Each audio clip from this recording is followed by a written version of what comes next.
Assalamu alaikum masu kallon da sauraro. Barkanmu da warhaka, barkanmu da wannan lokaci. Barkanmu da sake saduwa cikin tashar nan mai albarka mai suna Hausa 24 TV. To mai sauraro kwana biyu za ku ji mu shiru. Wato mun ɗauki wani lokaci ba mu kawo muku wato sabon bidiyon namu ba. Amma a yanzu gashi nan mun kawo muku sabon bidiyon namu. Muna so ku gyara zama tsaf don jin wannan fitaccen bidiyon namu. To amma kafin nan muna so ku daure idan yau ne farkon ziyartar ku da ku danna mana alamar like, sannan ku danna mana alamar nan ta sharing domin samun shirye-shiryenmu akan lokaci da zarar mun ɗora. Sannan muna so ku yi mana comment section. To mai sauraro kowa dai ya sani shahararrun mawaƙan wato Adam A Zango da kuma fitaccen jarumin nan wato na Nura M Inuwa wanda yake a garin Kano, wanda kowa ya sani babban mawaƙi ne a ɓangaren arewacin Najeriya, musamman a garin Kano da kuma sauran garuruwa har da ƙasashen ƙetare wato su Afirka.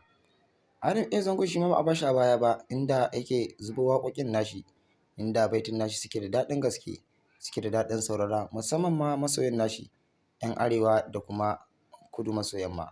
To mai sauraro sai ku gyara zama tsakanin Nura M Inuwa da kuma wato babban jarumi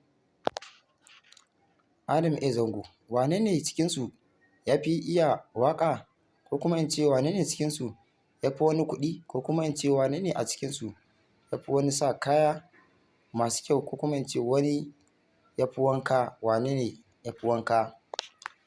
Za mu so mu ji ra'ayoyinku wato a comment section, inda jaruman ba a basu a baya ba wajen yin wanka, musamman na manyan kaya da kuma ƙananan kaya.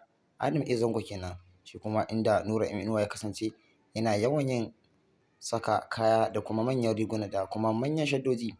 To amma a hakan bai sa shi ne ya fi Adam A Zango ba.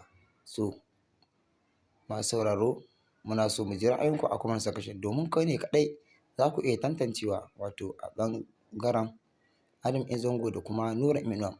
To mai sauraro kadda ka ce mun cika ku da surutu. Wannan bidiyon namu zai ta yin trending ne daga nan insha Allahu har inda ba ma tunani. Muna so ku bi mu tun daga farko har ƙarshe don jin wato inda ta kaya da kuma Adam A Zango da kuma Nura M Inuwa.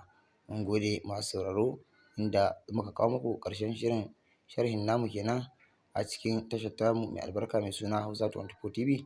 Muna so ku daure ku danna subscribe, sannan ku danna mana alamar like, sannan ku danna alamar ƙararrawa, sannan ga alamar nan ta sharing, sannan ku danna don samun shirye-shiryenmu akan lokaci da zarar mun ɗora. Mun gode.